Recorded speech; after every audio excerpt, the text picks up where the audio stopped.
Eu tive uma recomendação do professor Daniel de que nós deveríamos ser bastante disciplinados nas falas, né, para que tivesse a oportunidade da plateia participar de uma interação, de aula, né? Então, vou pedir a compreensão de todos, né? Então, recebi, tenho cartões amarelos, né, passados por Daniel. Quando eu cheguei naquela porta, ele já estava me esperando com esses cartões, né? E, assim, de 15 minutos para cada um e com tolerância de 5. Aí depois pode vir cartão vermelho, tá bem? Então, começando aqui pelo professor Guilherme Leite Gonçalves, eu não vou falar do currículo, todos têm um currículo bastante extenso, vou falar só da formação. O professor é docente do programa de pós-graduação em Sociologia do Instituto de Estudos Sociais e Políticos do IESP-USP, do IESP-UERJ, e da Faculdade de Direito, né? Tem uma formação muito ampla nessa área do direito, inclusive na Itália, sobretudo na Alemanha, né?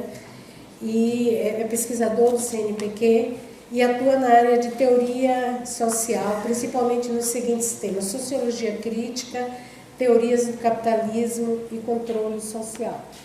Então, se eu tenho 15 minutos para você, eu vou falar, a cada um que for falar, falo um pouco do currículo, e em 15 minutos espero, né, aquela tarefa chata de ficar cobrando. Bom, boa tarde a todas e todos, é uma alegria muito grande estar presente. É minha primeira vez no RIMA, minha segunda vez na Universidade Federal da Bahia. A primeira vez que eu estive aqui faz 25 anos e eu apresentei minha iniciação científica, né? E agora estou retornando, na época, no Congresso da Sociedade Brasileira para o Progresso da Ciência. Fico muito contente, gostaria desde já agradecer na pessoa do Daniel o convite, a oportunidade de dialogar com todos vocês, com colegas, amigos, parceiros, interlocutores e com os estudantes pesquisadores aqui da universidade. O tema não é um tema muito simples, sobretudo para falar entre 15 e 20 minutos, a acumulação do capital no século XXI. Acho que tem diversas formas de abordá-lo, e aqui eu vou tentar apresentar para vocês de uma maneira também bastante breve. Inclusive nós conversamos com alguns colegas, o professor Carlos Eduardo também na hora do almoço, eu gostaria de apresentar a partir de um certo diagnóstico de fim do século XX, início do século XXI, que foi bastante hegemônico na virada dos anos 1990, anos 2000. Um diagnóstico que corria muito naquilo que nós poderíamos chamar de segunda geração de Frankfurt. Ali, tendo como suas principais figuras sobre esse diagnóstico que eu vou me referir, o Habermas, o Jürgen Habermas e o Klaus Wolff.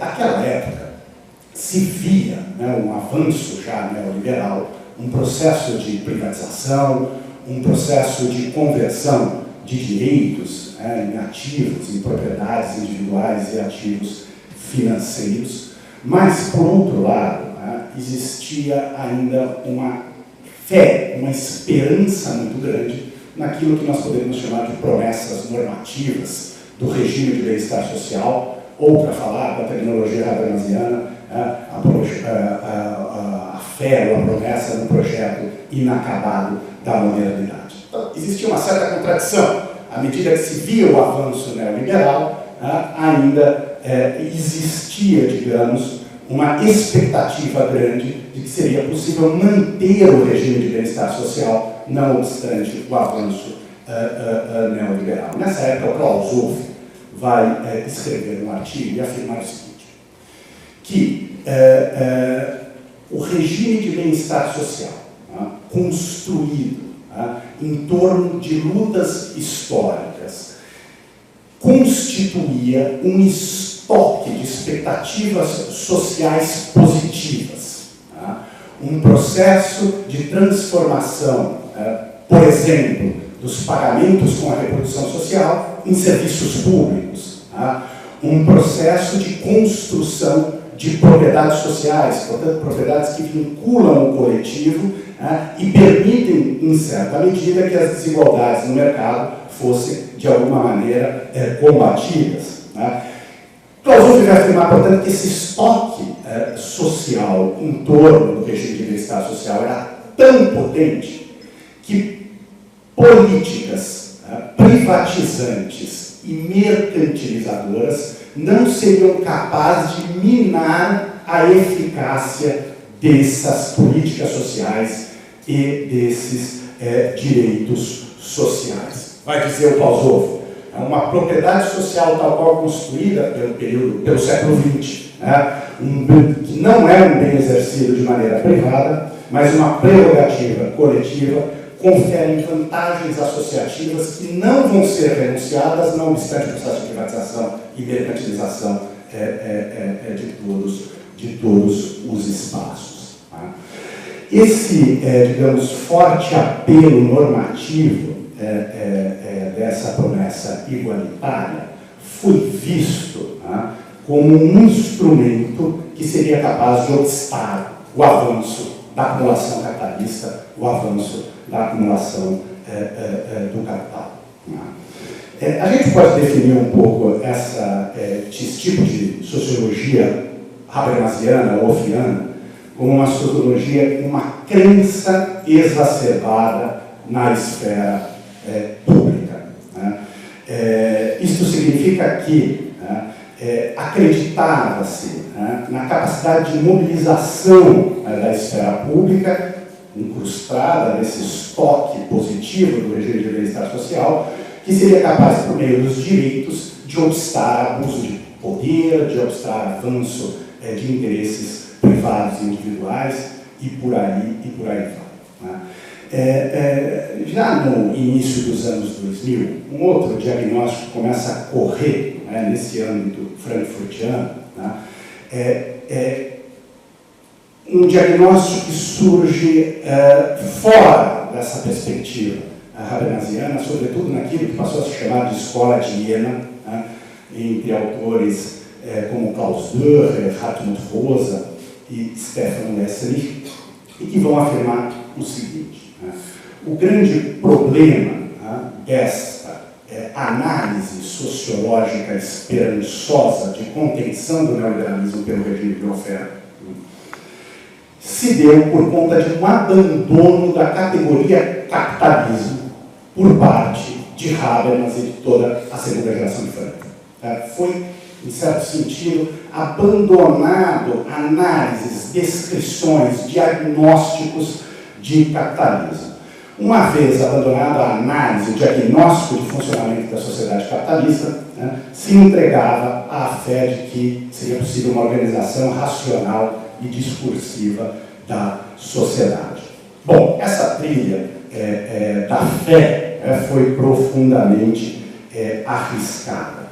Ela teve uma fé muito exacerbada também no que se refere ao regime de bem-estar social. Não percebeu que o que aconteceu em alguns países da Europa e nos Estados Unidos na segunda metade do século XX não foi regra, mas uma exceção, e que também o regime de bem-estar social serviu à funcionalidade do capitalismo, isto é, a pacificação dos conflitos que ali se desenvolveram seria também necessária para o processo de valorização. Né? Se a valorização não consegue se realizar e se torna disfuncional, há, portanto, interesses capitalistas que são não considerados, e esses interesses capitalistas, eles de alguma maneira se aproveitam do regime de bem-estar social para tornar possível a expansão do próprio sistema.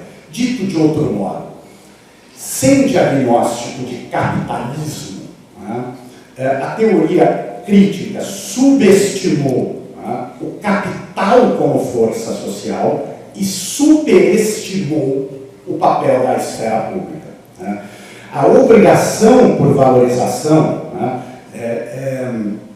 tornava o equilíbrio entre classes do pacto do welfare um equilíbrio entre classes profundamente precário. Enquanto Habermas e seus consortes esperavam que as estruturas democráticas, os direitos sociais universais fossem capazes cada vez mais de conciliar ou de restringir o avanço da racionalidade estratégica instrumental, de restringir o antagonismo econômico em nome de valores éticos e bens comuns, não se percebia que o econômico, o capital, já estava altamente politizado e o pacto protetivo entre essas classes servia, assim, como meio de manutenção da produção de valor. Isso vai ser escancarado em 1973, com a crise de 1973, que uma pressão por rentabilidade do capital vai atestar a extrema precariedade desta capacidade de organização racional discursiva acreditada pela segunda geração de Frankfurt. Na verdade, ali nós víamos, em razão de políticas valorizadoras da oferta e que, como tal, serviram para a restrição do poder dos sindicatos, para a diminuição da intervenção do Estado na economia e para a destruição da regulação social, esse tipo de orientação social já apresentava o interesse particular ou a preponderância do interesse particular. Pois bem, dando centralidade à categoria capitalismo, nós podemos ver que, ao invés da esperança que o crescimento industrial gerou no período fordista ou no auge do regime de bem-estar social, nós já víamos uma mudança significativa da estrutura do capital. E é dela que eu vou falar aí nos próximos 10 minutos, para finalizar pontualmente a minha intervenção. Enquanto este regime, ele de alguma maneira se organizava em torno da noção de capitalismo produtivo, de capitalismo industrial, nós já víamos, sobretudo nos anos 80, mas avançando cada vez mais nos anos 90, e aí com certeza tornando-se completamente dominante nos anos 2000 e por aí vai, a centralidade do papel dos juros, que havia criado um modelo agora, um tipo de acumulação organizada em torno de pressões sobre o capital produtivo para gerar um volume ainda maior de mais-valia ou mais valor, enfim, fica ao gosto do freguês, para redistribuí-los na forma de pagamento de juros, e este modelo de acumulação, torna-se incompatível com as propriedades sociais do regime de welfare. Movido por esse tipo de rentabilidade, os capitalistas colocam-se indisponíveis a pactos. Os juros, a orientação em torno dos juros, colocam os capitalistas movidos a pacto. O que tem se falado muito hoje e denominado de processo de financiarização, em certo sentido, tem como motor essa centralidade do chamado capital portador de juros na reprodução da acumulação capitalista como um todo. Do ponto de vista sociológico, isso significa pensar juros e reprodução do capital como um agente político, no qual as expectativas por capitalização impõem obrigações excessivas à produção, ao capital produtivo, e toda e qualquer política universal, todo e qualquer regime de bem-estar tornam-se obstáculos excessivos a esse processo de acumulação. De maneira bastante breve, porque eu também não vou ter como desenvolver no tempo estipulado, esse movimento de capitalização que eu estou me referindo, ele inicia-se com a transferência ou cessão de dinheiro, que, embora seja estipulado, seja definida em um prazo estipulado para aquele que desembolsou, vai retornar ao proprietário do dinheiro depois de ter sido realizado seu valor de uso. Isto é, depois daquele montante de dinheiro que foi emprestado, for empregado na produção e voltar acrescido de uma parte do lucro que foi gerado.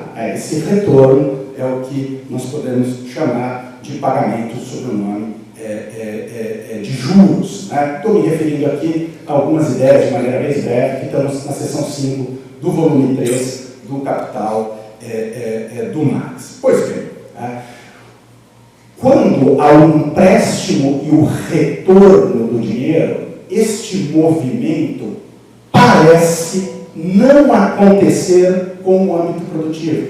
O proprietário do dinheiro espera comodamente o retorno desse dinheiro capitalizado sob pagamento de juros, e para ele pouco importa aquilo que acontece ou não na produção. O importante é o retorno com mais dinheiro, dinheiro linha, para fazer referência ao Marx.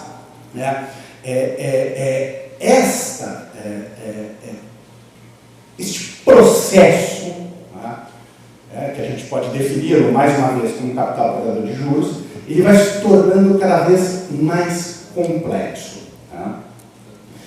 E à medida que o capital pagador de juros vai mobilizando múltiplas transações, a soma inicial de dinheiro que foi emprestada, ela pode deixar de existir ao ser empregada em outras operações concretas, em outras operações financeiras concretas. O dinheiro que ali foi dado não existe mais, ele pode ter sido utilizado para muitas outras operações. Isso vai gerando um fluxo de renda.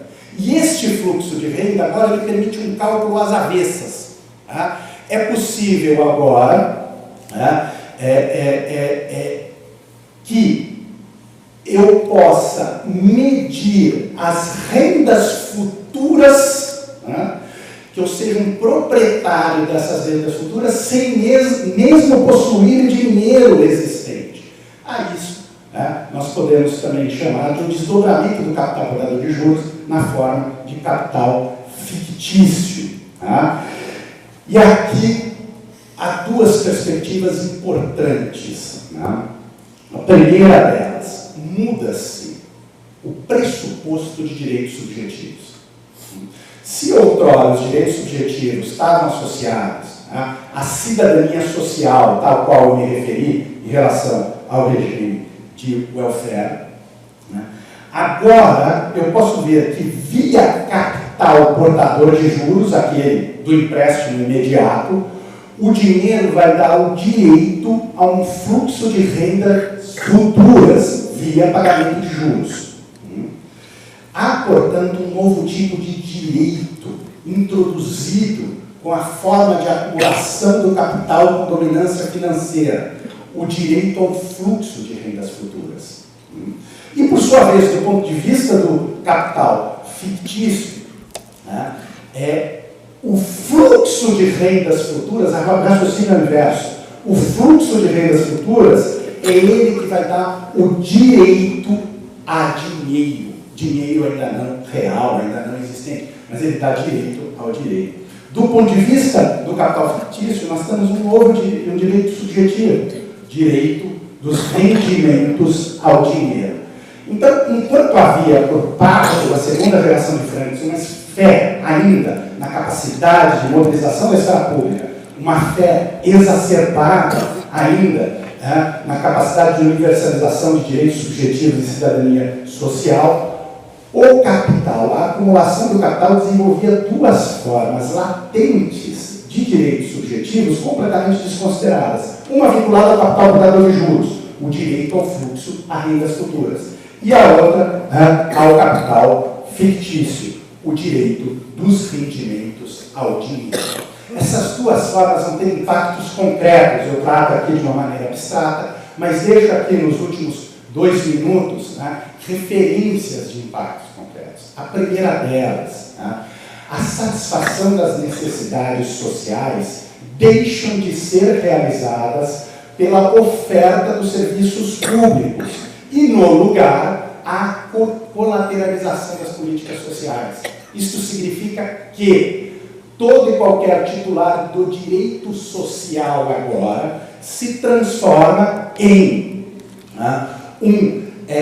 titular de um direito ao rendimento futuro. E como isso se realiza do ponto de vista do Estado? Por meio da concessão de benefícios. Se entrega benefícios financeiros para o titular dos direitos sociais, agora para que ele possa administrar no futuro a satisfação dos seus bens, das suas necessidades de subsistência, conforme os cálculos daquilo que ele acha que vai receber ou não enquanto rendas futuras. E no atual momento, caminhando para o último minuto da apresentação, no atual momento há inclusive uma transformação do próprio direito social em um título financeiro. É o que está acontecendo, por exemplo, o que mais chama atenção na nossa realidade cotidiana, o projeto Educa Mais, que o Haddad acaba de emitir. Quer dizer, esse projeto significa a emissão de um título em que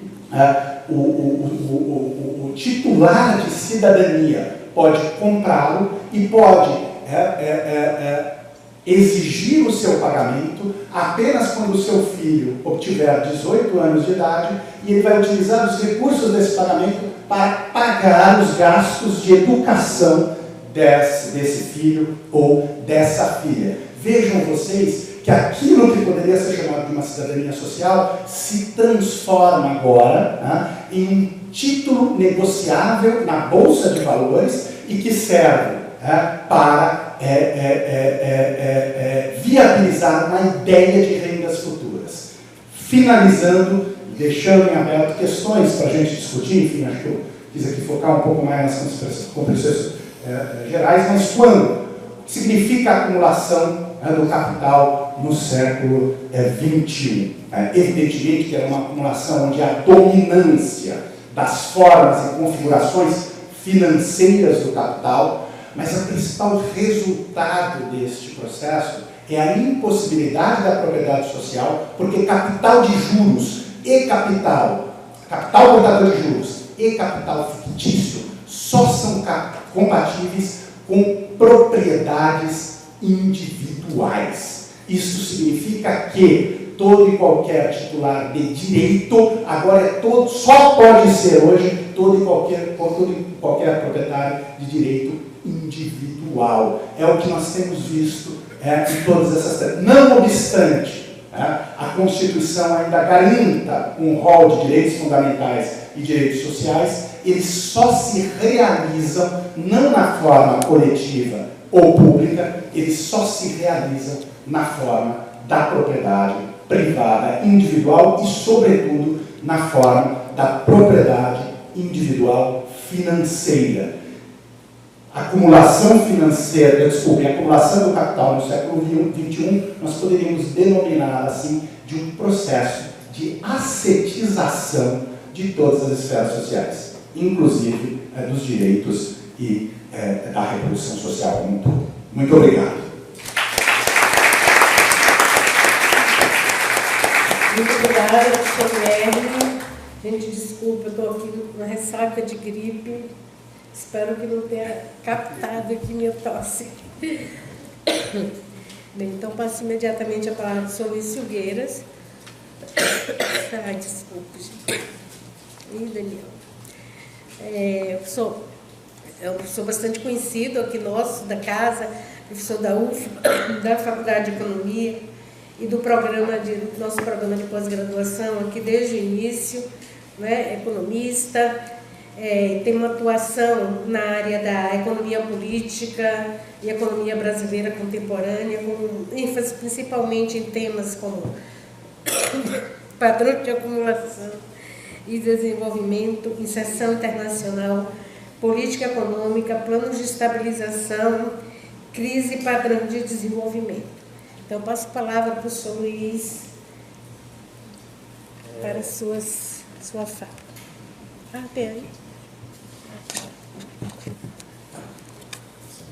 Alô? Aqui, legal? Obrigado. Alô?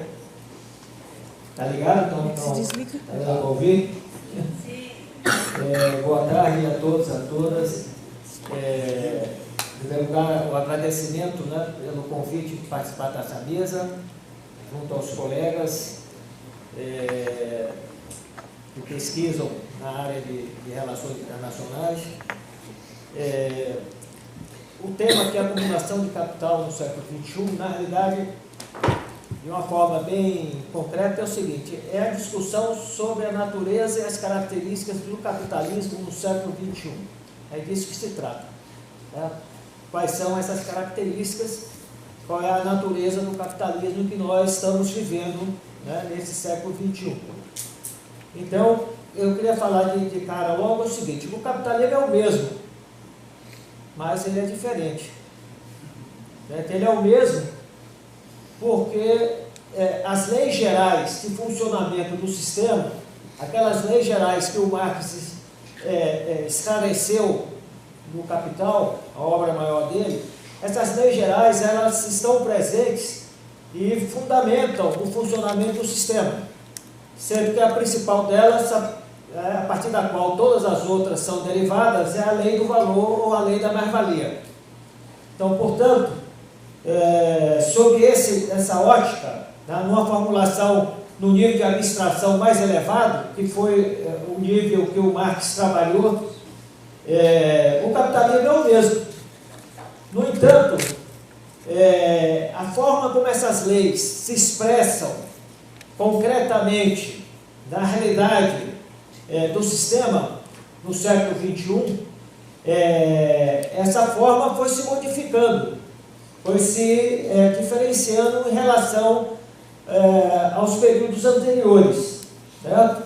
Então o capitalismo se transforma também, tem uma dinâmica que vai evoluindo, vai se transformando, mas continua sendo o capitalismo. Né? Mas aqui nós precisamos discutir exatamente quais são essas características, quais foram essas transformações.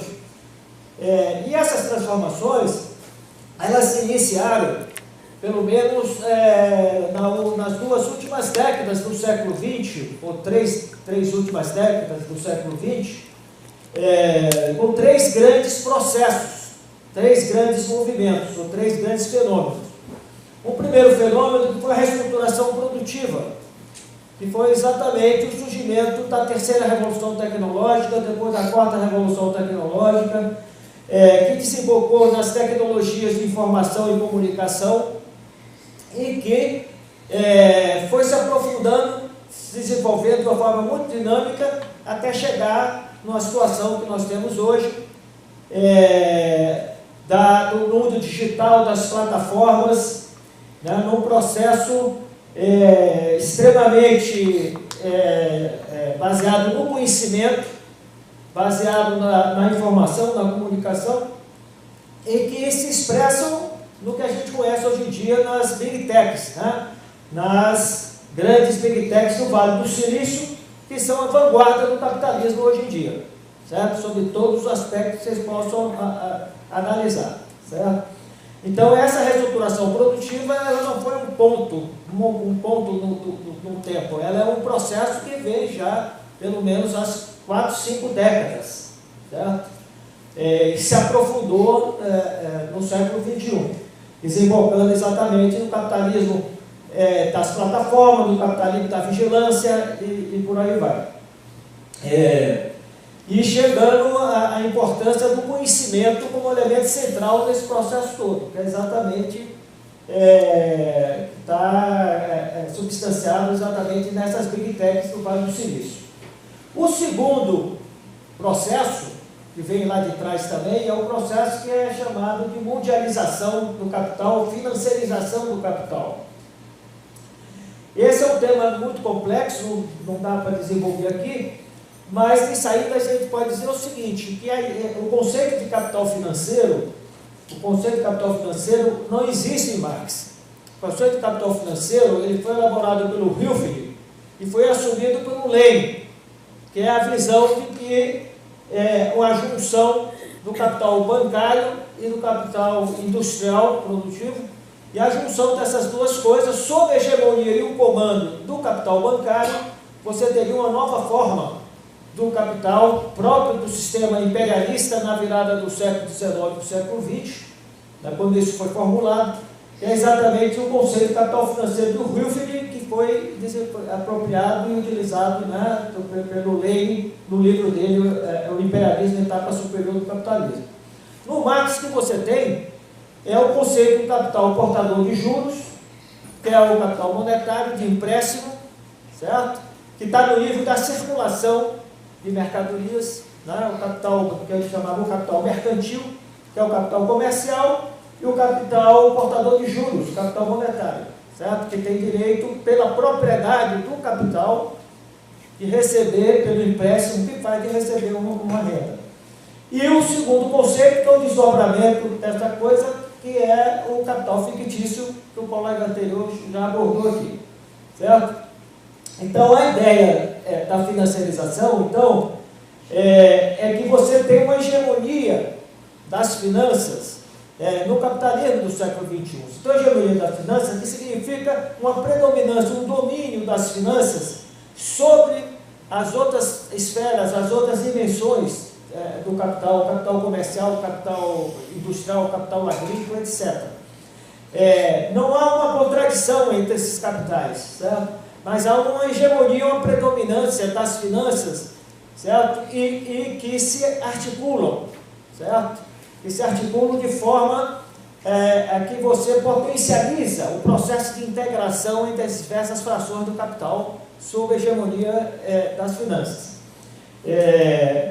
E o terceiro fenômeno, o terceiro processo, foi exatamente o neoliberalismo, né? Que é uma coisa que vinha formulada lá atrás pela escola austríaca, Hayek, Mises, etc., lá nos anos 30, 40, mas que chegou como política, ideologia, como doutrina, etc., chegou a um poder, né, no final dos anos 70, início dos anos 80, e se espalhou, né, pelo mundo afora.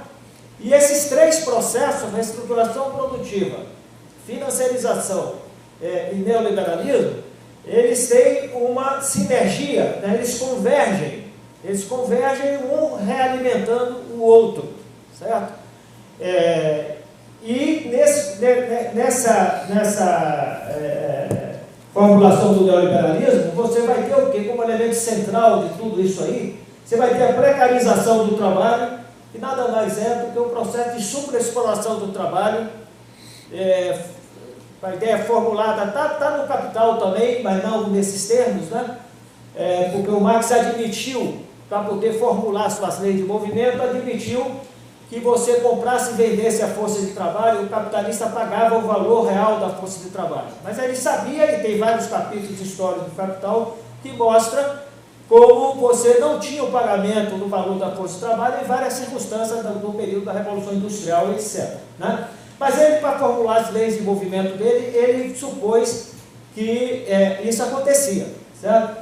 Então, não foi uma formulação que ele desenvolveu, então. Ele desenvolveu a formulação do pagamento do valor da força de trabalho.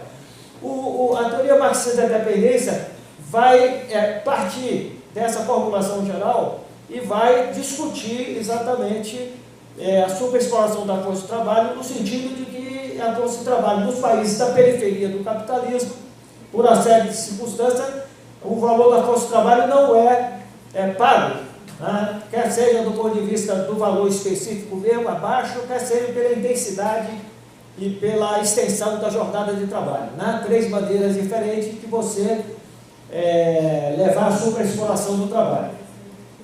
Então, essa é uma característica fundamental, certo? Você falar em financiarização é você falar, e essa superexploração do trabalho, ela não se dá mais simplesmente na periferia do sistema, ela se dá nos países centrais. Agora, cuidado, para não misturar as coisas. A superexploração lá não tem a mesma natureza da superexploração aqui. Em que sentido? É que nem a escravidão. Escravidão em Roma e a escravidão mercantil, a mercantilista, né? Do sistema colonial mercantilista, a escravidão que teve no Brasil. E a escravidão patriarcal em Roma. Todas duas são escravidão, né? Mas a escravidão mercantil, ela tinha um papel e uma função distinta no conjunto do sistema quando comparada à escravidão patriarcal lá, na Roma Antiga, né? A escravidão aqui era um processo de acumulação de capital. Essa era a questão e a função fundamental dela. Então, a superexploração do trabalho na periferia é um mecanismo de transferência de valor, de excedente da periferia para o centro. Essa é a função da superexploração no capitalismo dependente. A superexploração lá não transfere excedente de lá para cá. A superexploração lá é a recuperação de uma situação de precarização do trabalho que relembra o passado, o início do capitalismo, exatamente pelo processo de precarização. Então, essa superexploração lá, ela não tem a mesma função, mas ela existe, tem as mesmas consequências para o trabalhador, para as condições de vida e de sobrevivência e de felicidade do trabalhador. Tem as mesmas consequências, embora as funções nos conjuntos do sistema sejam diferentes. Certo? Então, veja, quais foram as consequências fundamentais desse tipo de sistema? Maior volatilidade e instabilidade econômica, com as crises financeiras reiteradas, né? Se vocês recuperarem um pouco a memória, vocês vão se lembrar. A crise do México, em 94, 95, a crise da Ásia em 97, a crise da Rússia em 98, a crise do Brasil em 98, 99, depois a crise da Argentina em 2001, todas crises próprias do capitalismo do século XXI, com essas características que nós estamos abordando aqui, até desembocar na crise geral do sistema. Não foi a partir, porque todos esses países anteriores aqui, essas regiões, foram regiões relativamente à periferia. Mas a última e fundamental, por reflexos até hoje, foi a crise de 2007, 2008, a partir dos Estados Unidos. Certo? E todas as crises financeiras, a partir do movimento do capital fictício, a partir do movimento do capital financeiro na sua forma fictícia, certo? Da especulação. E uma outra questão muito importante nesse processo foi o surgimento da China, na sua transformação a partir do final dos anos 70, né, 78, 80 para cá, e que você abriu uma nova fronteira de expansão do capitalismo com a China. Certo? Abriu uma nova fronteira. Eu sei que tem uma polêmica danada sobre o que é a China hoje, a natureza da China, do sistema, não vou entrar nessa polêmica. Mas o ponto é o seguinte: o sistema capitalista se revigorou a partir da expansão, né, do capital para aquela região. Certo? Mas aí tem contradições, tem problemas sérios, né? E isso, do ponto de vista político, isso gerou uma nova ordem, está gerando, né, uma nova ordem internacional, porque esse capitalismo do século XXI, ele evoluiu também com a crise do leste europeu, né, com a crise do socialismo real. Certo? Então, aquela ordem internacional bipolar, ela se resumiu a ordem inicialmente unipolar. Parecia que os Estados Unidos seria, né, o único polo de poder do mundo, etc. Mas isso acabou também sendo negado no processo. Então, hoje você tem um mundo mais multipolar, certo? Concretamente. Certo? Então, a coisa vai complicar. E a consequência política também fundamental é que você tem uma redefinição dos tipos de conflitos políticos que você tem no conjunto do mundo hoje, né? E o tipo de guerra que você tem. Inclusive com a famosa guerra híbrida, a partir das novas tecnologias, etc. Né? A partir dos drones. Né? Os Estados Unidos hoje não mandam um soldado, né, para morrer ali ou acolá. Manda um drone, manda um avião pilotado pela inteligência artificial, etc. Né? Ou cria um ambiente de desestabilização a partir das chamadas guerras híbridas. Você tem também nesse processo o processo de fragilização das entidades internacionais, tipo a ONU, né? A ONU decide e ninguém respeita. Certo? Conselho de Segurança, basta um voto contra alguma coisa e não rola nada. certo? Nós estamos vendo isso aí com o negócio dos palestinos. Né? Qualquer tipo de resolução ali é negado, né, a partir do voto contrário dos Estados Unidos, por exemplo. Certo? Agora mesmo se tentou colocar o reconhecimento do Estado palestino para dentro da ONU, para participar dentro da ONU, contra o voto dos Estados Unidos, e isso foi inviabilizado. Né? Então, portanto, você tem uma crise de hegemonia internacional com essa multipolaridade que não chegou a uma situação de forças que estabeleça um fórum em que você possa regular as disputas internacionais sem a guerra, a violência, etc. Daí hoje mesmo eu estava lendo ontem, que esse ano teve o maior, já recebeu um cartão amarelo, mas deu 5 minutos antes de receber o vermelho.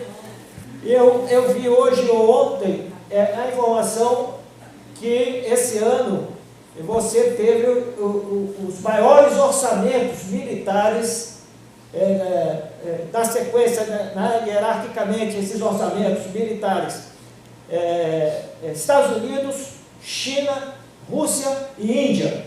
Né? E depois, então, os 10 orçamentos militares do mundo hoje foram maiores do que os últimos 10 anos, tá? Os últimos 9 ou 10 anos de orçamentos militares.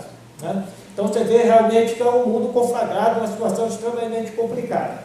Certo? E isso tem a ver exatamente com essa expansão do capitalismo através da sua forma mais volátil, né? Mais instável, que é as finanças. Certo?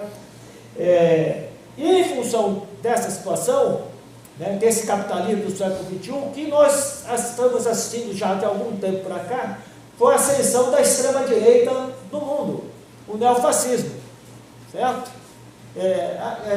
A rigor, o neofascismo é a forma mais radical do neoliberalismo. Tá? Então, veja só, se vocês lerem o livro do Hayek, como é que é o nome do livro? Me esqueci. O livro principal do Hayek. Ninguém sabe? Isso. E aí, se vocês lerem lá, vocês vão ver que eles não defendem, o elemento central da defesa deles, dos austríacos, do neoliberalismo, é a liberdade. Agora você bota entre parênteses, para o capital. Não é a democracia. Democracia é uma forma apenas de escolher os representantes do povo. Mas o fundamental é a liberdade. A liberdade é sempre a liberdade do capital. Está lá, 2 ou 3 capítulos onde aparece exatamente essa formulação. Daí o bolsonarismo, os neofascistas, está com essa conversa fiada da liberdade, a liberdade, a liberdade, para tentar fazer qualquer tipo de ação justificando que é liberdade de expressão, etc. Né? Então, essa ascensão da extrema-direita, ela tem a ver com esse capitalismo do século XXI. Por quê? Porque o neoliberalismo criou um conjunto de consequências, pobreza, desemprego, precarização do trabalho, incerteza, raiva, medo, criou um conjunto de situações e que a esquerda hegemônica, a social-democracia, tá, do pós-guerra, essa esquerda hegemônica, a partir dos anos 80, ainda do século passado, passou por um processo de transformismo que assumiu o programa neoliberal. Então, toda vez que a social-democracia, nas suas várias formas institucionais, nos Estados Unidos ou na Europa, chegou ao poder, essa social-democracia ela repetiu a política neoliberal. Então, o que aconteceu? Governos neoliberais ou governos sociais-democratas, as consequências, do ponto de vista dos interesses populares, do ponto de vista das necessidades do povo, as consequências foram as mesmas. Então, quer dizer, a democracia liberal não ofereceu nenhuma solução para o processo de precarização do capital financeiro e do neoliberalismo. Por quê? Porque a social-democracia, a partir dos anos 80, entrou num processo de transformismo. E nós vimos aqui no Brasil também. Certo? Então, esse processo de transformismo acabou dando origem a quê? Então na origem há um vácuo de solução. Nesse vácuo, a extrema-direita, o neofascismo, entrou para propor supostas soluções que a gente sabe que não resolve também nada, ao contrário, só cria mais problemas. Mas o fato é que a esquerda hegemônica, a social-democracia, não conseguiu dar uma resposta às consequências do neoliberalismo, porque ela adotou essas políticas também. Não podemos ignorar isso. Não estamos querendo dizer aqui que o neofascismo brotou da social-democracia. Não é isso. Certo? Estamos dizendo aqui que o fato da social-democracia ter adotado o programa neoliberal abriu uma situação que você não tinha alternativa para solucionar os problemas do povo. Certo? Como a esquerda, mais a esquerda, não conseguiu propor nada também, certo? Não conseguiu crescer, não conseguiu ser uma alternativa, quem apareceu nesse processo, porque está junto com as big techs, está junto com o capital financeiro, foi o neofascismo. Certo? Foi a extrema-direita. Certo? Então, é a consequência de todo esse processo. Para finalizar, Elsa já está no cartão vermelho ali na mão, a consequência para o Brasil, para a periferia, qual que foi? Foi uma redefinição da dependência. Quer dizer, você reafirma de novo a dependência, reafirma de novo a superexploração do trabalho, mas de uma outra forma, onde o conhecimento, as plataformas digitais, a renda conhecimento, junto com os outros elementos da renda financeira, passam a ser o elemento central do processo. Então você assume a divisão internacional do trabalho fica mais complicada ainda, para que os países dependentes possam superar o seu lugar subordinado e subalterno nessa divisão internacional do trabalho. E no caso do Brasil, a consequência disso, ao longo do tempo, foi a constituição do que eu chamo do padrão liberal periférico, que vem desde a época do Collor sendo constituído no Brasil. Obrigado.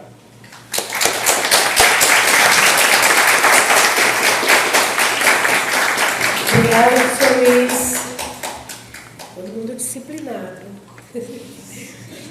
Tá bem. Então, agora passa a palavra à professora Elizabeth Germano Oliveira, que é economista, também professora da casa, professora da UFBA, do programa da Faculdade de Economia, atua lá no programa de pós-graduação, né?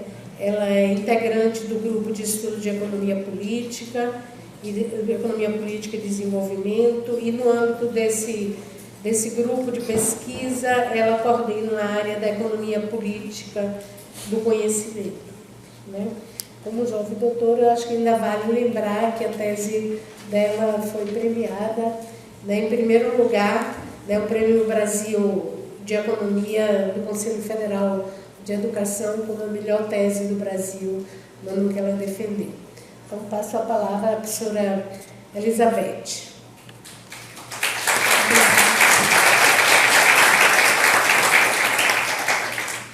Obrigada, Elza, pela lembrança. Gente, boa tarde, né? Acho que está ok o áudio, né? O microfone e o slide aqui. Bom, cumprimento todo mundo que está aqui presente, os colegas da mesa, e agradeço a Daniela Aragão pelo convite para participar aqui dessa mesa de abertura, que eu aceitei com muita satisfação. Eu vou... Deixa eu só colocar aqui, que eu vou me pedir perdão, né, por não falar de uma forma tão pausada como deveria, mas para fazer, né, para caber aqui o conteúdo que eu estou me falando dos slides para me ajudar, né, nessa tarefa. Enfim, eu vou falar sobre as Big Techs e a reprodução da dependência capitalista brasileira, mas especificamente eu estou me referindo às Big Techs americanas, as que eu me aproximei mais em termos de dados foram a Microsoft, a Amazon, Meta, que é dona do Facebook, o WhatsApp, Instagram, Alphabet, que é o Google, YouTube, enfim. Porque essas Big Techs, como o professor Filgueira já falou, estão no centro, né, dos problemas todos, geopolíticos, político-democráticos, e são empresas muito difíceis de regular, elas têm uma capacidade de resistência muito grande, um poder político gigante, e a gente precisa, do ponto de vista do materialismo histórico, então, entender qual é a relação dessas big techs com o processo de acumulação de riqueza. Né? Eu estou sentindo, está normal o áudio? Tá, né? Ok. Então,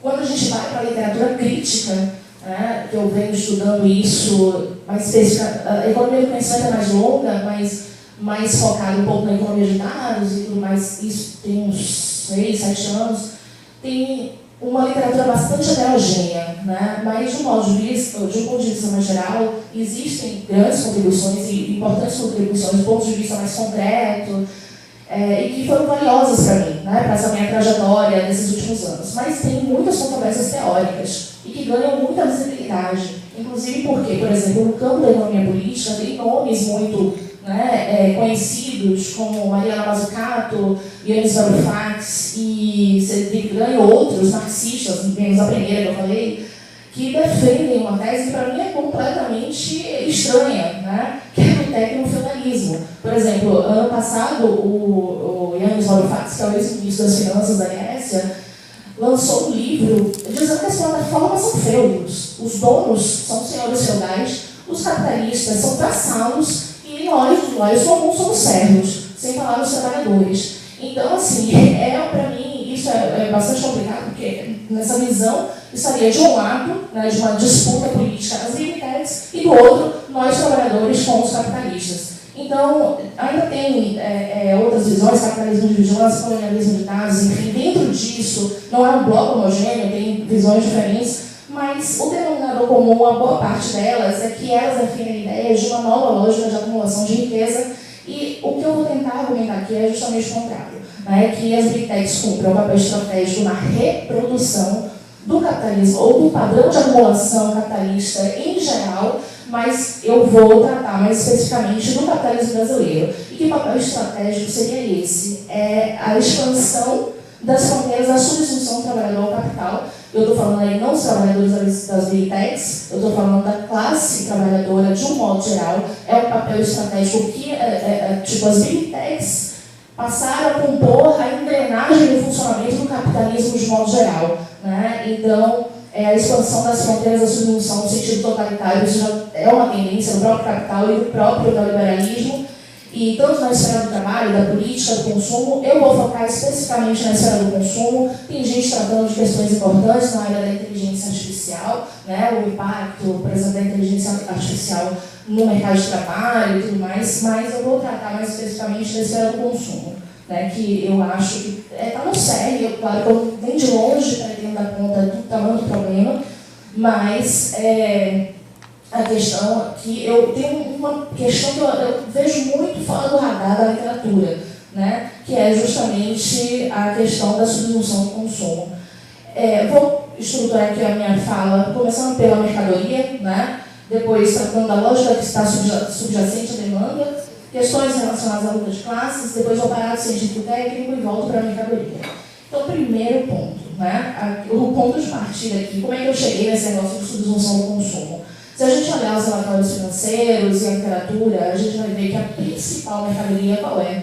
A principal mercadoria das big techs, a principal fonte de receita, ou pelo menos uma fonte de receita importante para elas, é a publicidade online, sem falar em serviços corporativos em nuvem, e dentro desse grupo tem serviços voltados para a subsunção do consumo, né? Então, se a gente for olhar, fazer uma análise dessa mercadoria, né, que a gente pode chamar de mercadoria de conhecimento, eu não vejo grandes novidades históricas relevantes, a não ser a questão da escala, né? Sim, tem novidades, tem coisas importantes, tem, mas a grande novidade para a gente tentar entender um pouco o poder, né, o poder político dessas big techs, não vejo como sendo aí, porque as mercadorias conhecidas já cumprem um papel muito importante desde os anos 80 nos Estados Unidos, não é de agora. Né? Então, vamos olhar pelo lado do valor de uso. Né? Marx mostrou já que qualquer mercadoria é a unidade dialética entre valor e valor de uso. Então, o valor de uso, bom, na literatura, mas que não é de agora, qual é o papel da publicidade na acumulação capitalista, na literatura marxista e tudo mais? É a realização do valor, né? Ou seja, é o esforço de vendas. E isso está, para mim, ligado à substituição do consumo. Mas, claro, o valor de uso aí é para quem está comprando. Então, Nestlé, Coca-Cola, Nike, por que eles investem? Por que eles compram, né, da Alphabet, investem em publicidade no YouTube, por exemplo? Por qual razão? Então, para entender isso, eu acho que a gente tem que entender a lógica que está subjacente ao processo de acumulação dessas empresas. E aí eu vou para o segundo ponto, justamente tratando dessa questão, para falar de 3 aspectos. O primeiro é dizer o seguinte: existe uma dinâmica capitalista interna aqui no Brasil que demanda os serviços das Big Techs. Isso parece trivial, mas não é. Porque, assim, na literatura crítica tem coisas problemáticas, como certas visões, não todas, do colonialismo de dados, mostrando que o sul global, eles reduzem um pouco a ideia de que os países que pertencem ao sul global são meros territórios de extração de dados, né? Sem considerar que aqui dentro, por exemplo, não só no Brasil, mas em outros países, obviamente, mas eu estou tratando aqui do Brasil, existe sim uma dinâmica, existe um padrão de desenvolvimento com um processo de acumulação. Então, se a gente pegar aqui, né, desde os governos Lula 1 e 2, houve uma incorporação de amplas frações da classe trabalhadora ao mercado consumidor, né, e sendo uma economia internacionalizada, cheia de empresa estrangeira, né, e financiarizada, o que esse capital fez? Participou desse processo através da intermediação financeira, dando cartão de crédito e outras coisas, né, para participar e abocanhar um pedaço aí ampliar a capacidade de apropriação de valor na forma de juros. Mas eu diria, né, isso aí, se tratando de uma classe trabalhadora cuja força de trabalho já é superexplorada, e é uma forma de expropriação financeira, né, que já tem uma literatura aí na financiarização e tudo. Mas não é só de juros, eu diria. Tem também a renda da marca, que é uma renda de monopólio. Então, renda da marca não é marca de luxo. A classe trabalhadora, ela paga renda de monopólio, ela paga produtos com preço de monopólio, ou seja, vai comprar, o trabalhador tem celular, né? Então o celular tem ali também parte do preço dele, é um preço acima, é um preço de mercado acima do preço de produção. Não estou dizendo que é só a renda da marca, mas é uma forma rentícia de acumulação. E, enfim, alimentos, desde coisas muito básicas da classe trabalhadora, tipo salsicha e tal, tudo isso pode ter preço de monopólio. Compondo tudo isso que a classe trabalhadora está endividada no cartão de crédito com coisas básicas, né?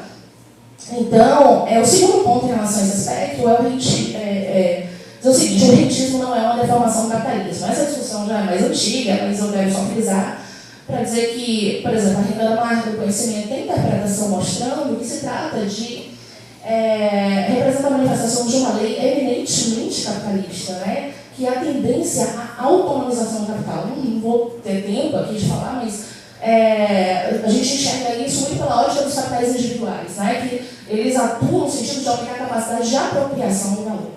E também o segundo aspecto é que esses capitais, a Nestlé, a Coca-Cola, se eles estão comprando publicidade, a gente tem que ver que eles estão subordinados à lógica do capital fictício. Eles precisam atender às normas de rentabilidade dos investidores e, portanto, se tornarem verdadeiras bombas de sucção de valor, o que não se dá apenas pela exploração e superexploração direta da força de trabalho, mas também indiretamente.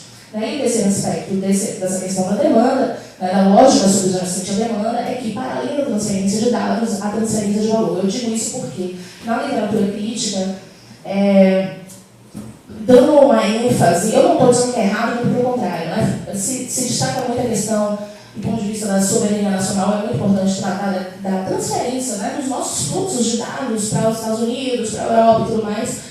É extremamente importante, mas em ter em vista o propósito desses próprios trabalhos, eles acabam subestimando ou ignorando a transferência de valor. E essa é uma característica que define a condição de dependência, né, nessa simetria da divisão internacional do trabalho, a condição de dependência do capitalismo brasileiro, juntamente com a superexploração da força de trabalho, que digamos assim, intensificado indiretamente com essa expropriação rentista. Bom, terceiro ponto, porque quando a gente fala da publicidade, tem a questão do valor de uso, é importante, mas é fundamental, eu diria, né? É fundamental que a gente entenda. Veja, o Google, a principal fonte de receita operacional do Google, da meta, enfim, as implicações político-culturais para a classe trabalhadora, né, as repercussões sobre a luta de classes. Não é um mero anúncio de divulgação de produto, isso tem implicação sobre a forma de vida, né, e eu diria que produz um embrutecimento da existência humana, uma precarização da vida, né. Tem algumas noções, são 4 que eu coloquei aqui, só para a gente ter uma ideia, né, do que significa a publicidade, um ponto de vista mais amplo. A cultura de consumo, a indústria cultural, o aparato cultural do capitalismo monopolista, esses 3 primeiros aqui mostram que a publicidade faz parte de um sistema produtor de modos de vida, né, produtor de formas de existência. E aqui eu peguei 2 trechos, copiei, dizendo o seguinte: a indústria cultural contribui eficazmente para falsificar as relações entre os homens, e constitui, como resultado final, uma espécie de anti-animismo, ou seja, a publicidade, ao fim e ao cabo, contribui para uma espécie de obscurantismo. E olha que eu não cheguei nem a falar de fascismo, né, que imagine nessa outra situação, que é um deslocamento. Então, a indústria cultural ela impede a formação de indivíduos, ou tende a impedir, né, indivíduos autônomos, independentes, capazes de julgar e de decidir conscientemente. Então, a gente pode ver isso muito claramente com o uso excessivo de redes sociais, conteúdos de curta duração, está mudando, inclusive, o modo de vida vai até o ponto de mudar a própria estrutura do cérebro das pessoas. Né? Como tem aqui, eu já venho acompanhando diversos estudos, a fadiga mental provocada impede que o cérebro consiga concluir tarefas, como ler um livro. Né? Não se consegue mais assistir um vídeo de 15 minutos, imagina um filme, um livro, interpretar um texto. Né? Mas eu acho que a principal noção é o neoliberalismo mesmo, que realmente, muito além da questão da política econômica, se trata de produzir certas maneiras de viver, certas formas de existência. Né? As pessoas são capital humano, são empreendedores, né? Tem toda uma ideologia e isso se traduz na própria forma, na própria prática, no próprio comportamento, né, humano, e é uma forma de desdemocratização para dar liberdade ao capital, como já foi dito aqui. E o 4º ponto é a respeito do grau e a natureza do desenvolvimento científico-técnico da indústria cultural, né, que tende,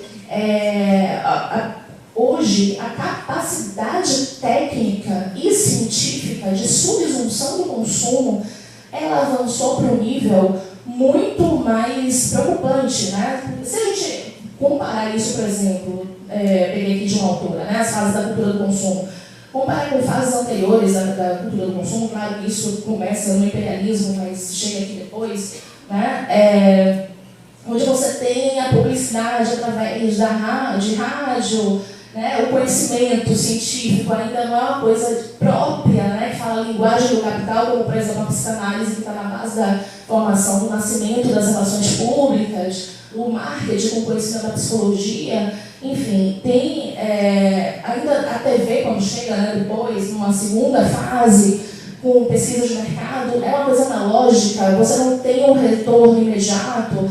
Com a inteligência artificial e junto com isso a digitalização, e é importante a gente colocar o processo de digitalização e esse projeto da OCDE, né, de transformação digital e tal, é importante a gente colocar nessa perspectiva de complemento dentro desse modelo de negócio da publicidade e outras coisas similares das Big Techs. Né? Então, a inteligência artificial, neurociências, a forma como as neurociências são apropriadas, enfim, isso tudo contribui para realmente promover uma conversão muito mais ampla da realidade social em informações computáveis, de modo que seja mais eficiente o processo de governo neoliberal das condutas. Isso está completamente aderente à linguagem necessária do capital fictício. Tá? Bom. Então, essa imagem que eu coloquei, inclusive, foi uma produção da inteligência artificial. Eu pedi para a Copilot, que é da Microsoft, a inteligência artificial generativa, certo? Para ela produzir, eu coloquei lá a descrição e tal. É claro que a inteligência, como diz Miguel Nicoleles e tantos outros, inteligência artificial não é nem inteligência nem artificial. Né? Tudo, por exemplo, expressões tristes, ansiosas, tudo isso tem que ir para o espaço vetorial, multidimensional, e receber determinadas coordenadas. Tudo tem que virar número. né? Então, obviamente, a realidade social, ela nem tudo é passível de conversão, né, em números. Então, por essas e outras razões, se trata de uma conversão petista, né? O conhecimento que se tem em torno disso. O quinto ponto, antes da conclusão, é o último, né? O modelo de negócios das Big Techs, né? Eu diria que é uma tendência, na verdade, que já existe no capital, só que essa distopia capitalista de tentar automatizar, né? Automatizar o nosso consumo, o nosso comportamento, já vem de antes, só que como eu mostrei ali, antes, no máximo você conseguia uma sedução, mudar realmente o modo de vida, onde a mercadoria ela esteja presente na forma de se alimentar, de se deslocar, enfim, de viver, né? Realmente as transformações da indústria cultural foram brutais, obviamente, mas hoje a capacidade de automação dos comportamentos ela é muito, muito superior. Claro que não é automação, por isso que eu coloquei entre aspas, tá? Mas eu digo assim, eu coloco em termos de tendência, né? Porque a publicidade online, ela realmente tem essa tendência de automação, tem maior controle dos tempos de não trabalho nosso, e para os seus clientes corporativos, o Google, para a Nestlé, ela produz um aprimoramento das métricas financeiras para justificar para os seus investidores porque ela está gastando X, né, em publicidade e outros serviços. Então, elas produzem técnicas, né, uma finalidade, o Google, etc., da gente tomar decisões com base na ponderação, na reflexão, no raciocínio, para aumentar decisões subconscientes, passivas, irrefletidas, emotivas e, no limite, inconscientes automáticas. Então, realmente, eu acho que o grande lance aí do valor de uso, digamos assim, dessa mercadoria é uma capacidade muito maior de subsunção. Claro que isso está dentro de um processo, não é uma subsunção isolada do consumo, está dentro de um processo da subsunção totalitária da classe trabalhadora, mas é como se as Big Techs estivessem intermediando o processo, né, parte desse processo de subsunção dos trabalhadores e dos consumidores da Nestlé, da Coca-Cola, etc. As Big Techs, então, cumpririam esse papel e isso vai num sentido completamente diferente, por exemplo, de ver os usuários, nós usuários comuns, como trabalhadores não remunerados das Big Techs. Segundo algumas interpretações, eu estaria trabalhando agora de graça para o Google. E eu não considero, eu não concordo com isso.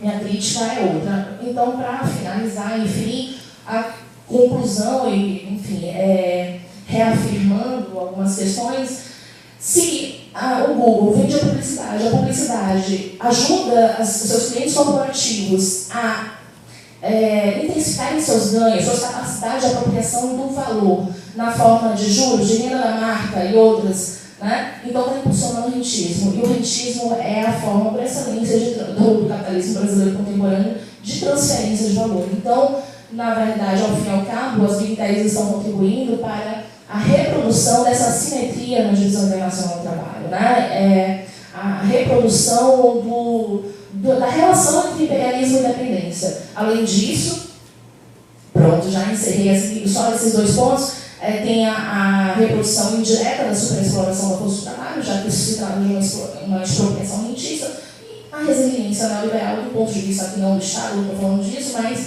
das subjetividades e dos modos de vida neoliberais, que estão relacionados à desdemocratização, né?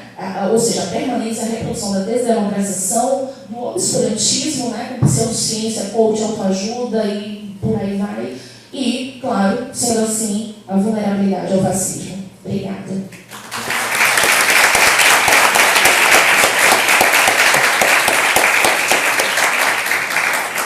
Obrigada, professora Elizabeth.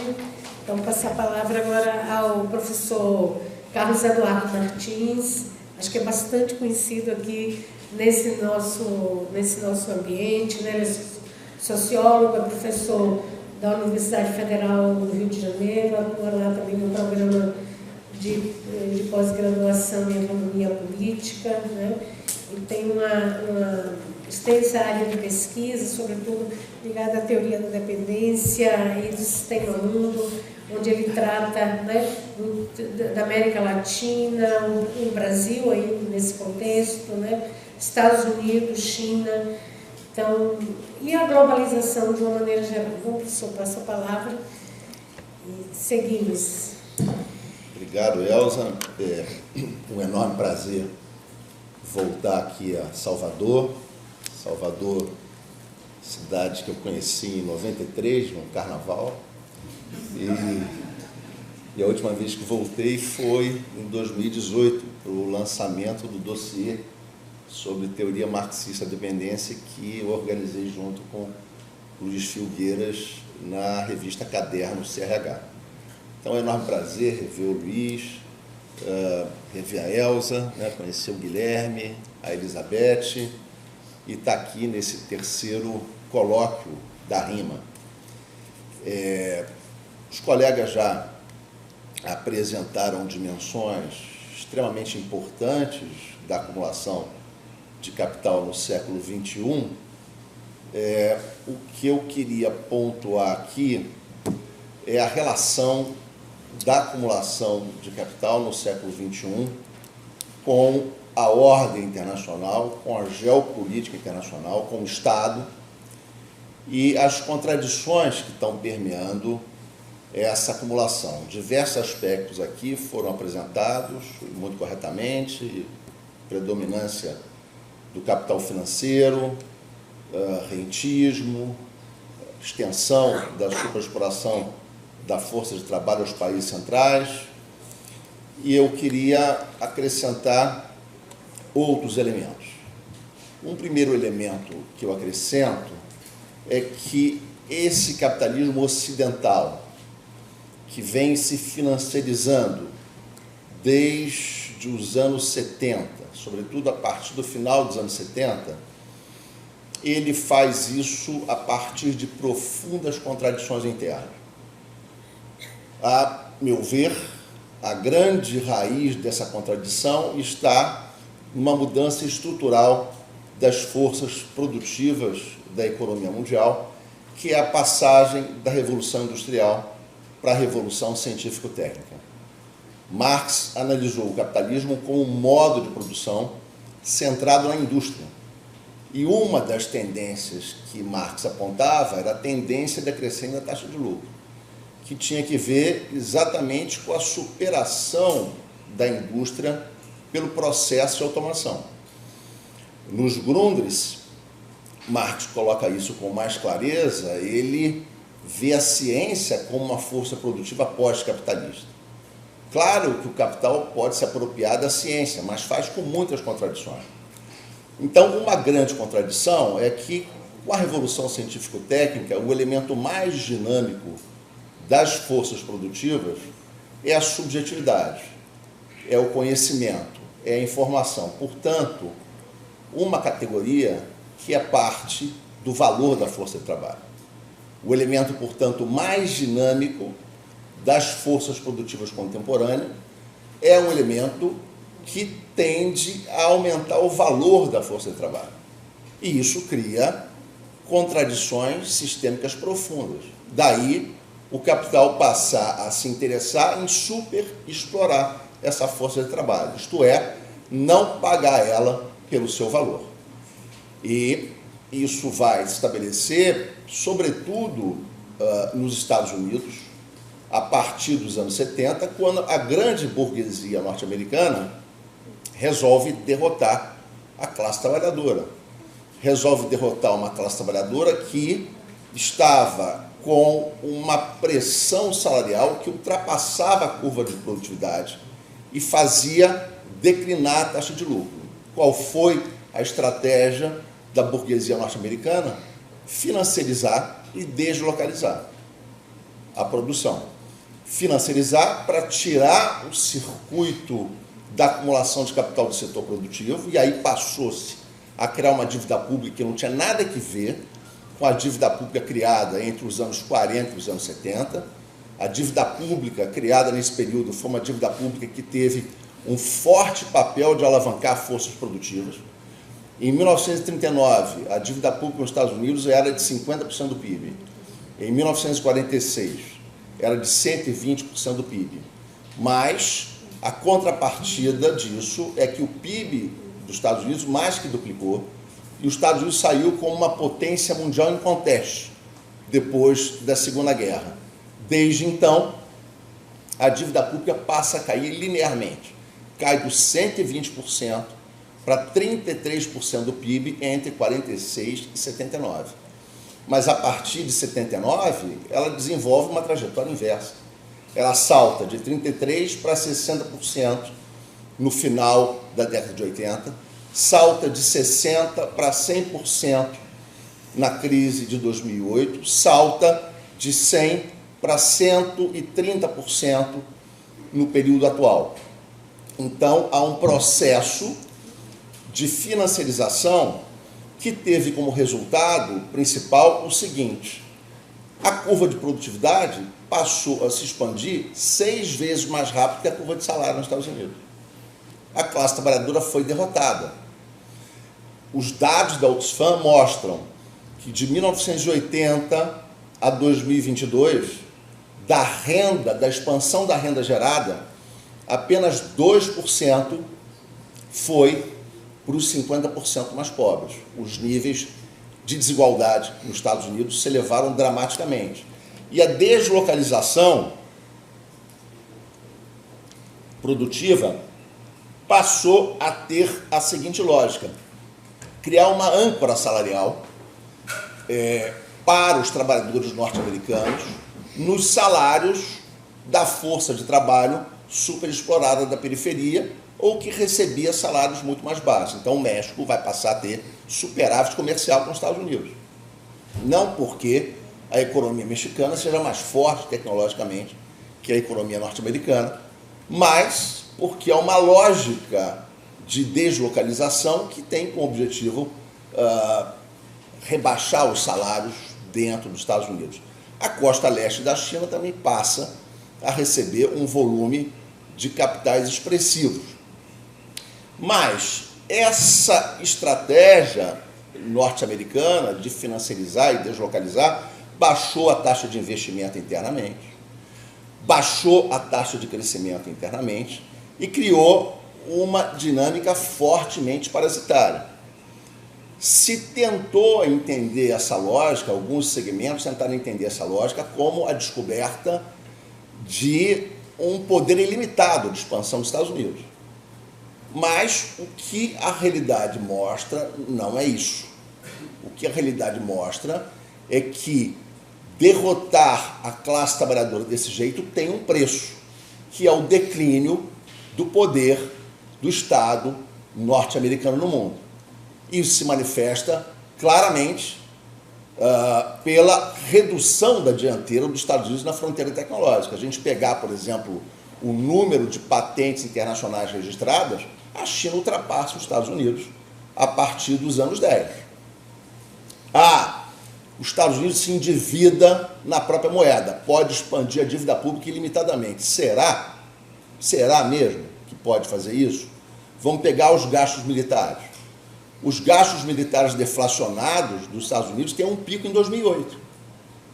Desde então, com toda a pressão que os Estados Unidos está fazendo para mudar sua política externa de um imperialismo informal para um imperialismo que o Arrighi chamava tucu, que é um imperialismo violento, abertamente intervencionista, político, com toda a pressão, o volume de gastos, se deflaciona, não supera 2008.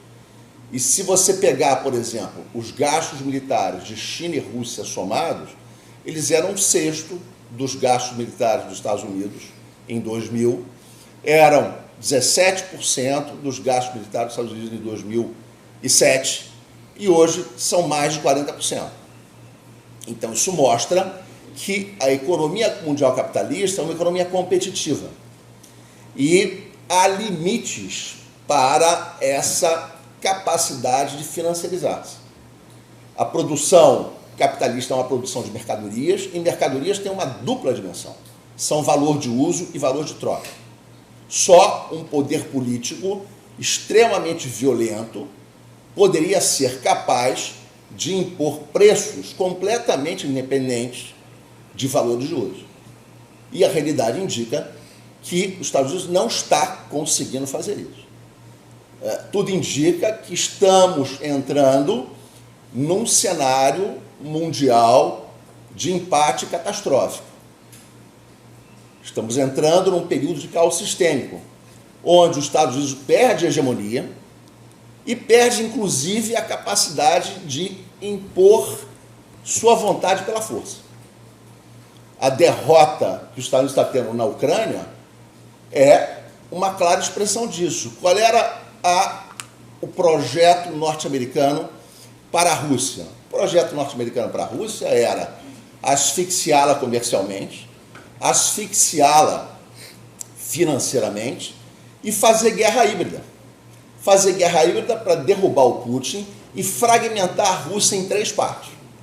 Uma Rússia europeia propriamente dita, uma república da Sibéria e uma república do extremo leste.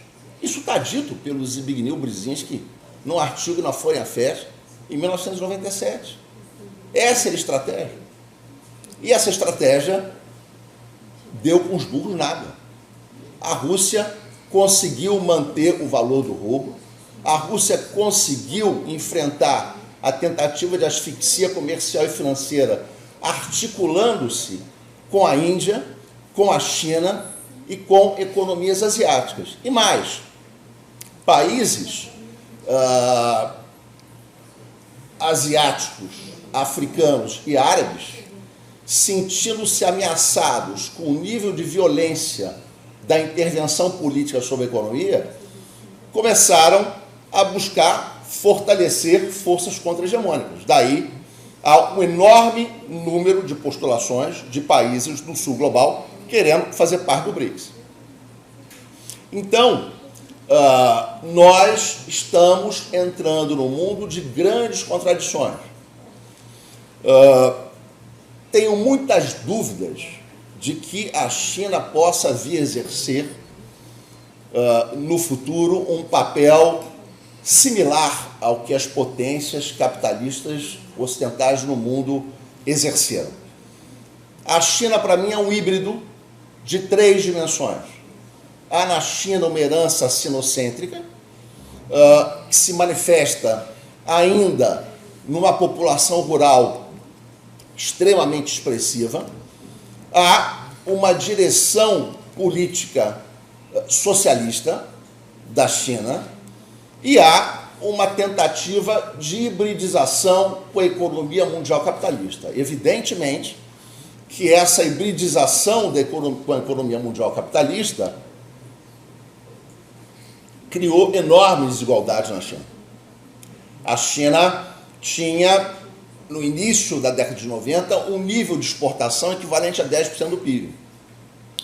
Em 2008, a China chega a 40% do PIB de exportação. Mas, a partir de 2008, a China reorienta a sua estratégia internacional. A China deixa de comprar títulos da dívida pública dos Estados Unidos, começa a reduzir os títulos da dívida pública. A China lança o projeto do BRICS, a China lança o projeto da nova Rota da Seda, a China faz um gasto público para estimular o mercado interno de maneira expressiva. A China começa a se preocupar fortemente com a questão da desigualdade, porque a questão da desigualdade estava relativamente acomodada pelas altas taxas de crescimento, que a China não pode mais alcançar, então se caiu de taxas de 10 para taxas de 5, 6, 4, e, portanto, o tema da desigualdade não pode ser um tema conflitivo, e para isso há que se fazer concessões importantes. E a China está premida, pressionada pelo próprio espaço geopolítico mundial a fazer desenvolvimento a convite para se projetar. Se os Estados Unidos teve que fazer desenvolvimento a convite na Europa e na Ásia para conter a Revolução Socialista, evidentemente que a China, para enfrentar o imperialismo norte-americano, tem que fazer um grau de desenvolvimento a convite muito maior do que os Estados Unidos fez para enfrentar um poder regional que era a União Soviética. Não há termos de comparação entre a escala de poder dos Estados Unidos em relação à velha União Soviética. Então, há fortes dimensões que obrigam a China a ter um papel muito mais horizontal. Isso se manifesta, por exemplo, o Fórum da Rota da Seda.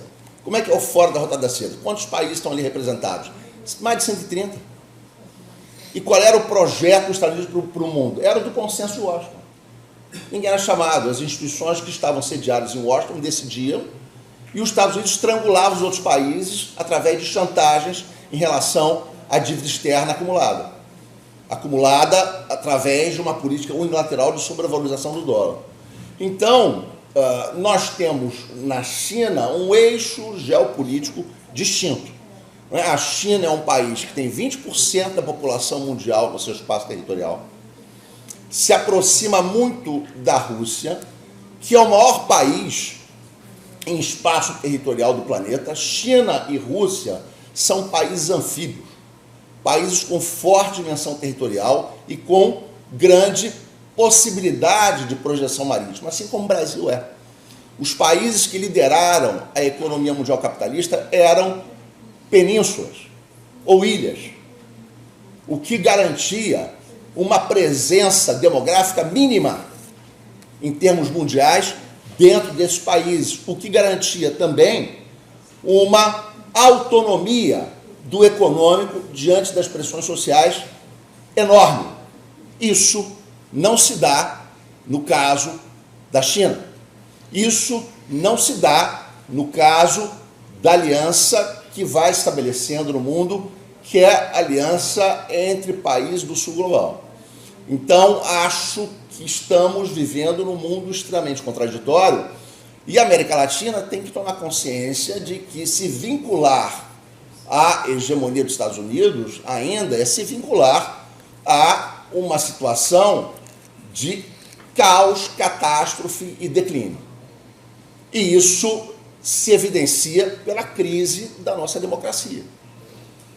É inaceitável que o Brasil não tome uma posição mais contundente em termos de liderança regional. Não adianta falar muito forte na Palestina, onde a gente decide pouca coisa, e não se fazer nada sobre a integração latino-americana. O Banco do Sul, o projeto de ratificação do Banco do Sul no Parlamento brasileiro, ele foi protocolado em 2012. Em 2015 ele saiu. O Brasil voltou para o Banco do Sul e foi retirado pelo governo Dilma.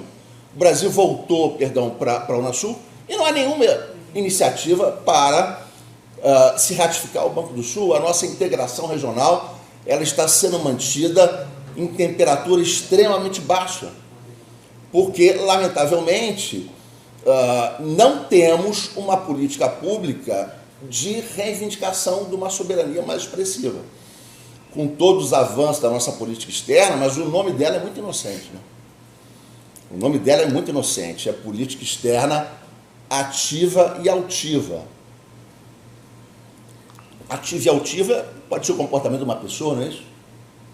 Fulano é altivo e ativo, mas não se retoma, por exemplo, política externa independente. Não se ousa falar em política externa soberana.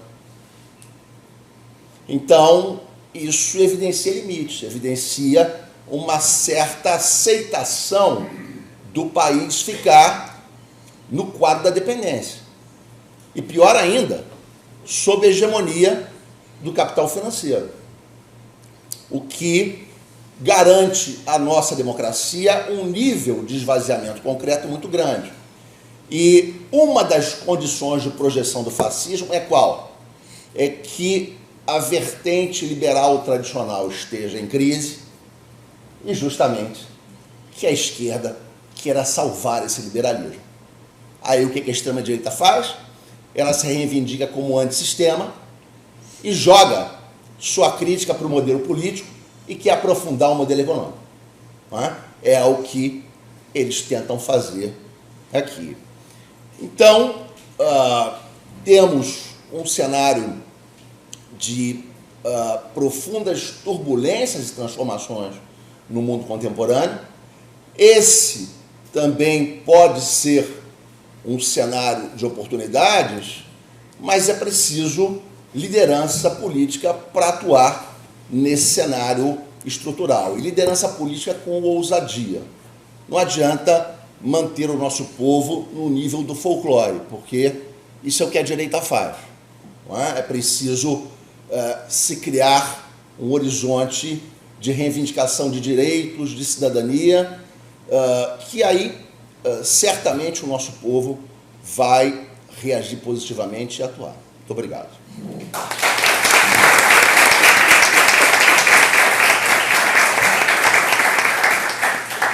Obrigada, professor Carlos Eduardo.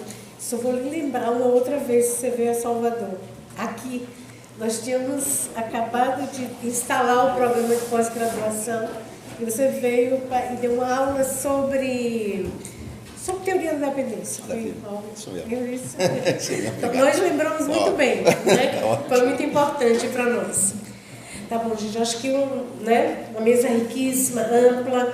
Nós temos muito pouco tempo para o debate. Eu acho que essa composição, trazendo a contribuição do direito, da filosofia, da sociologia, do direito, da sociologia e da economia, de fato, permitiu explorar várias vertentes, né, do nosso tema. Nós temos 10 minutos para o debate e logo 7 anos. 10, 15. Ele fica ali me olhando.